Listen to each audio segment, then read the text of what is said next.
Broadcasting live from the Business RadioX studios in Atlanta, Georgia, it's time for GWBC Radio's Open for Business. Now, here's your host. Lee Cantor here, another episode of GWBC Open for Business, and this is going to be a fun one. Today I got Stacey Pierce and Jules Weldon with OME Gear. Welcome, ladies. Hey, Lee. Thanks so much.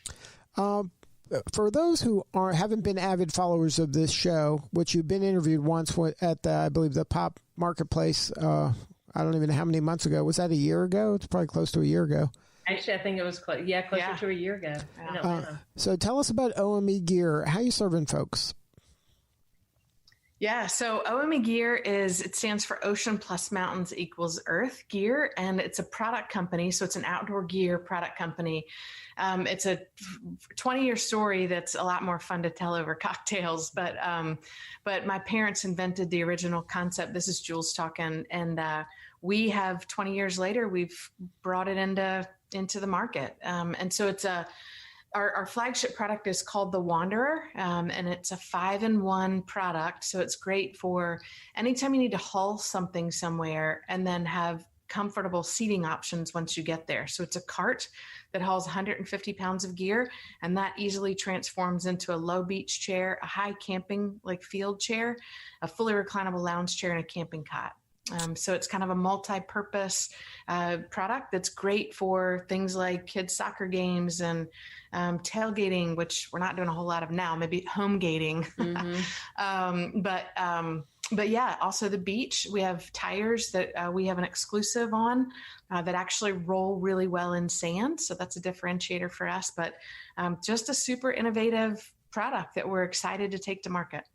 And then because of the pandemic, are you able to still ship stuff, or like where are you at with that? Well, we were going to start shipping in February, and the manufacturer we were working with, they kind of went silent on us during COVID. So we've had to do a shift and find a new manufacturer during the pandemic, which is not an easy task. It's kind of like turning the Titanic. And now we've had to do some redesigns on it because the first 100 units we got weren't exactly what the quality we wanted. And so we've had to do a few redesigns, and hopefully we'll start shipping probably in November of this year. And then, but can you still pre-order? You can get on the list right now? You can pre-order. If you like, you can actually reach out to us at info@omegear.com. Right now on our website, they look like they're sold out, but you can still pre-order if you go through us directly. And we'll open that up on the website too, where people can actually pre-order right on the website. We're just waiting on an official timeline for delivery so that they can know when they'll get it. Right. So now you're learning a lot of lessons about business in this adventure, aren't you? And patience. Lee, it's a greenhouse of learning is what it is.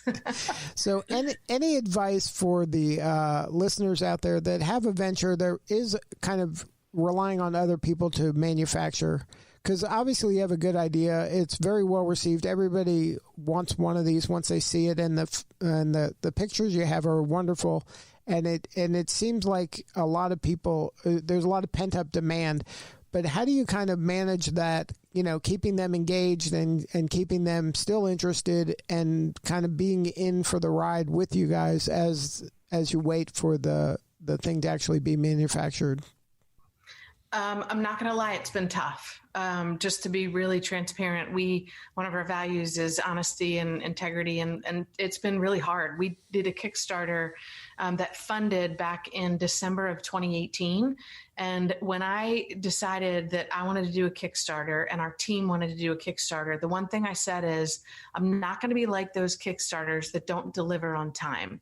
And be careful what you say, because when you work with a manufacturer, everything is out of your control. Unfortunately, not everything, but the majority is out of your control, and you are fully dependent on them. And so whether or not they're a good manufacturer is one thing, but then you throw something like the pandemic, which is worldwide, into it. Our initial factory was shut down for a couple months. And so that was out of our control. And so the best way that we know how to do it, and I'm not saying it's the right way, but the best way that we've found out is just to stay in touch with people. I think when you don't communicate, paranoia sets in maybe, and wondering sets in. And then as humans, it's really interesting. I think we sort of go to the worst case scenario. And so if a company decides that they're not going to communicate because, well, then maybe they don't have any information, or maybe it's not good information, then that really causes more concern, I think, in the people that you're supposed to be communicating with. So over communicate has been our tool that we've used, and we've created a lot of goodwill with our current customers because of that. I think you're right on the money with that. I'm a big fan of Kickstarter, and I've invested in lots of different Kickstarter things. And I've had the situation where I invested in one project, and it was, I want to say it was like $300. And, you know, it sounds good, and they're being communicative up to a point, and then all of a sudden they probably hit a stumbling part, and maybe they're embarrassed, or they realize they're not going to be able to deliver this, or it's going to cost them way more than they anticipated. And all of a sudden it's radio silence, and then all of a sudden, you know, they're hiding. Yeah. Mm-hmm. And you start going online and you see all this negative kind of, it spirals in a blink of an eye. It spirals, and then it was unrecoverable. You know, the money was gone, and then they went dark. And so I think you're doing it exactly right. I mean, your heart's in the right place. You're going to deliver this. And as long as you let people know every step of the way, look, you're as frustrated as I am as the consumer. Yeah. You know, we're all in this together. And if they really believe that, and they believe in you, then they're going to hang in there. Yeah.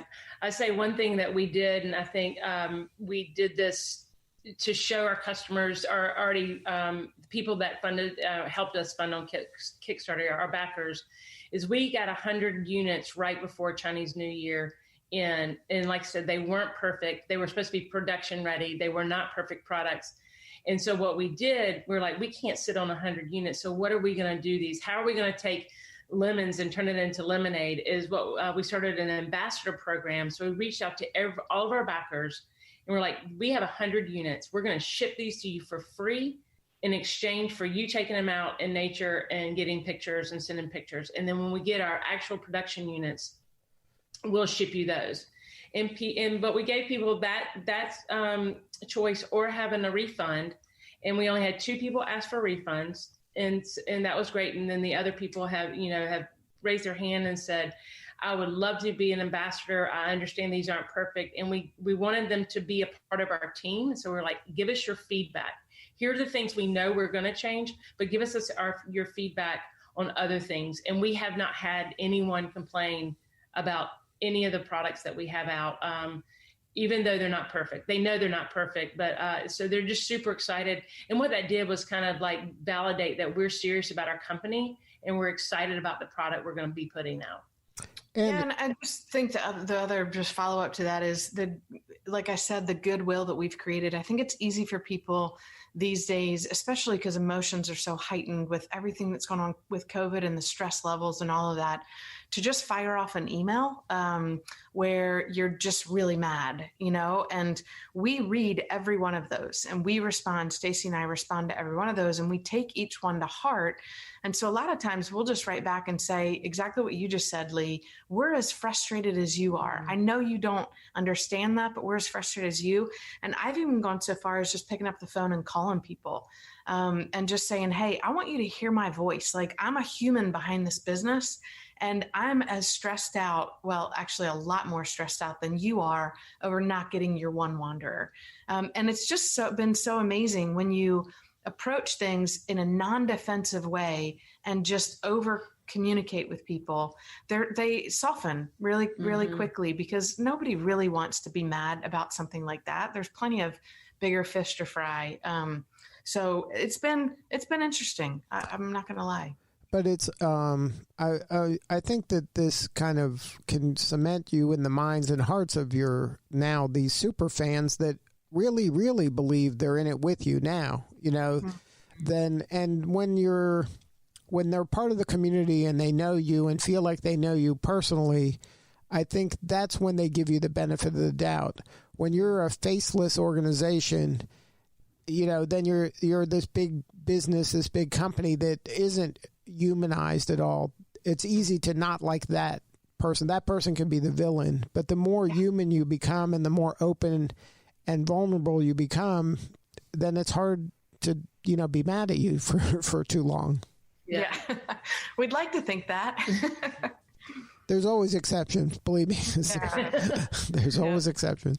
So now you're doing this OME Gear is part of your life, but you're also involved in other things as well. You're doing the coaching. You got a couple podcasts going.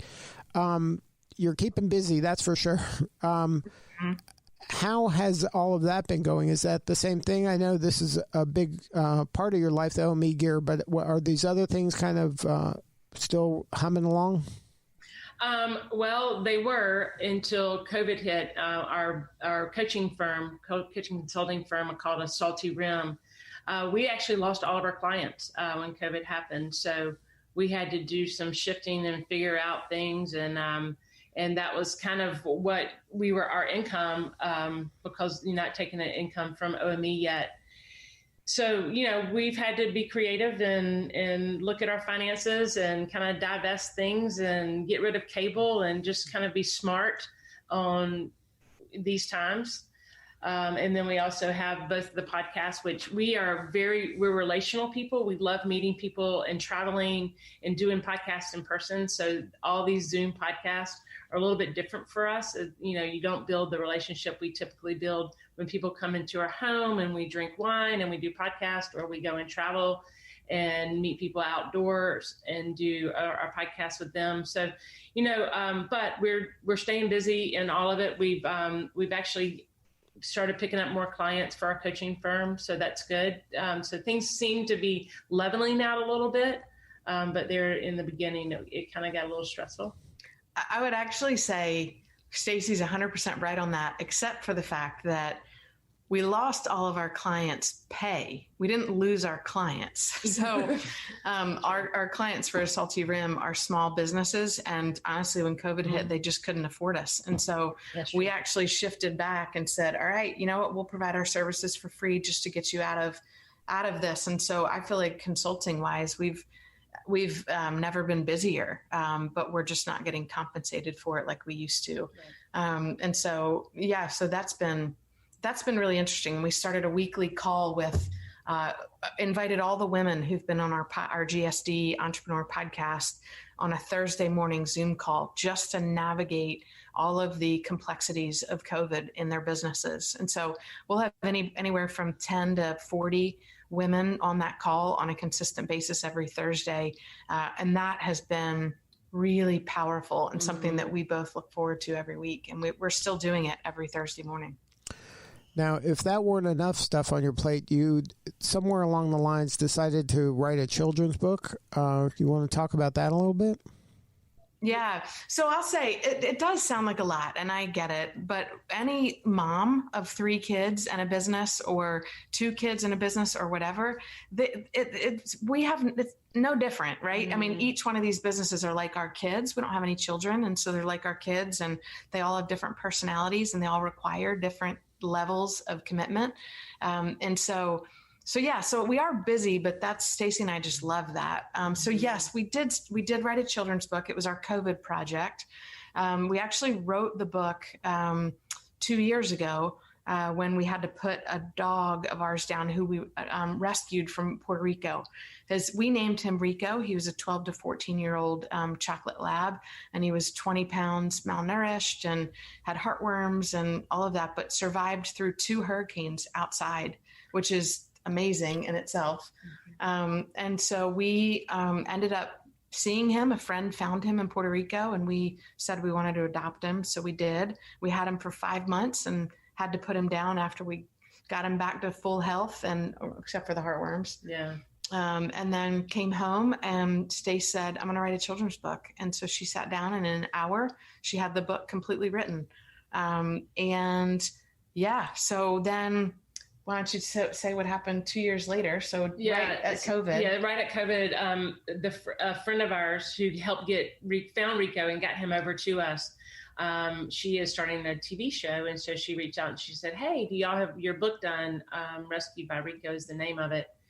And we were like, "No, but we need to get it done." And so that kind of was our go, made us press go and hire the illustrator we had been wanting for a couple of years and work with our editor. And yeah, we've now produced and published our book. We're doing an Indiegogo right now and, doing some pre-sales.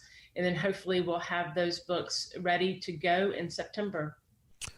So what was that like? You'd done a Kickstarter, now you're doing Indiegogo. What's that kind of crowdsourcing plan? Is that pretty easy, or does that have its own is that its own adventure? I can tell you, we said after our first Kickstarter, we would never do a crowdfunding again. A Kickstarter was one of the hardest things for us to do, because you have to have a lot of money backing you, especially because it used to be for the small kids and now it's for the big boys or big girls, and that you have to have a lot of money behind it. And so we chose not to go the Kickstarter route again. Indiegogo is a little bit more lenient, and I feel like that it's more of a platform where actually people can go and raise money in smaller amounts of money. Obviously, we did fund on Indiegogo within 3 days, which is exciting. We're at $8,100. Our goal was $5,000. And so 50% of all the proceeds from our book is going to 4 different rescue organizations. So we do have a give back. So I think that also is something that entices people to help us and support this and buy the books. And we have pups coming in that we have made, little Rico pups. And so yeah, all that to say is we never thought we would do another crowdfunding platform again, but this one seems to be a little bit more successful or easier. Yeah, easier. How was it in finding an artist? We've been admiring this woman in Charleston and her illustrations for a while now. We saw her at a farmer's market and just fell in love with her illustrations. And so we knew that if we could afford her, just because she's really talented, that was who we wanted. And so it wasn't hard for us because we had already had that connection ahead of time. And then she put us in touch with a copy editor who was amazing as well. So we got really fortunate based on people that we knew. And then you're using what you're earning through the crowdfunding in order to pay them, basically? Correct. Yeah, correct. That. And then, so like Stacey said, 50% of the proceeds after we take care of the different costs of it from here into perpetuity are going to go to 4 different rescue organizations. Good. One in Florida, Big Dog Ranch Rescue, who is a part of Rico's rescue. And then 2 in the Charleston area, Charleston Animal Society and For the Love of a Paw. And then 1 out in Park City, Utah, where my sister actually works. And they actually rescue special needs dogs. It's called Fetch Cares, and it's a hospice for dogs. So just 4 organizations that have been really impactful to us. We wanted to give back to. Now, we met initially through the GWBC. Are you still active with them, and they still trying to help you guys? Absolutely. Mm-hmm. We're very much a part of GWBC and WeBank and all of that. And we have talked to so many of our female business owner friends, encouraging them to be a part of it. And then, so there's been some resources that have been able to help you through this? Oh, yes. Yeah, they've done a lot of the webinars that they've done have been really helpful. Different articles that they put out. I know that they've been very active in trying to help people navigate through the PPP and EIDL and, all those different things. And so, yeah, we would recommend it to anyone to be a part of. Yeah, it's one of those things where it's nice to have, people that are like-minded and that are going through the same stuff that you are all together and have pretty easy access to them. Mm-hmm. So now what's next? Are you guys, I know you're still grinding, but anything upcoming that you're looking forward to? I mean, I think right now our biggest focus, obviously, our all of our businesses and podcasts are a big focus, but one thing is just to get OME finally up and out into the market with a product that we're proud of. So that is, but there's a lot behind the scenes on that, finding investors and then still working with the manufacturer and just making sure that the quality is there.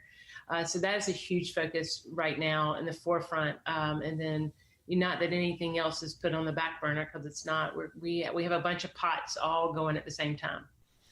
Yeah, and with the book, with Rescued by Rico, we are waiting. The Indiegogo campaign will end in a couple of weeks. Once that ends, we'll switch it over to our Rescued by Rico website so people can purchase through there.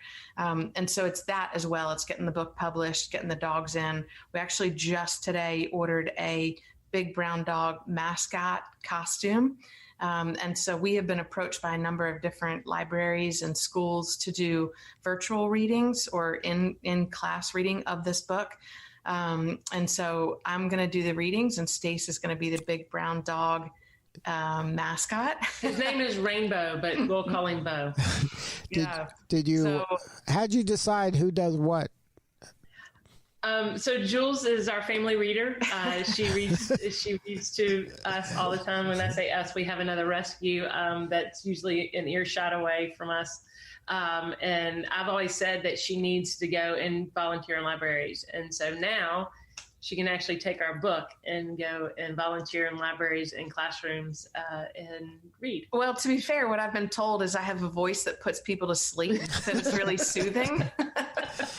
And so I think by default, I've gotten nominated as the reader, and Stacey used to be a mascot in her high school. And so she's used to wearing those super hot, furry costumes. So she volunteered to be the pup. And so that only leaves one job, and that's the reader. So that's me. So everybody wins. They're all in their lane, right? Everybody wins. Yeah, for sure. So now if somebody wanted to learn more about OME Gear, what's the website for them? It's just that, omegear.com. And then Rescued by Rico, they can go to Indiegogo and probably search there for Rescued by Rico and find it there. They can, for sure. Yep. If they just type in the search bar Rescued by Rico, it'll come up. And we would love people's support. So the book is actually a really educational book. So it helps people understand rescue animals and what they go through. But it also really helps have the hard conversations with either, little people or even adults. When we lose our pets, it's really hard.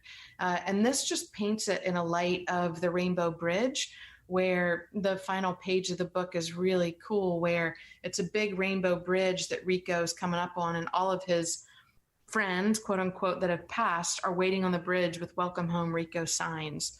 And so it just sort of turns something that's really hard for kids to get their heads around into something that's more hopeful. And so that's what we're just hoping to do, is help parents and grandparents and siblings and teachers help navigate that conversation with kids.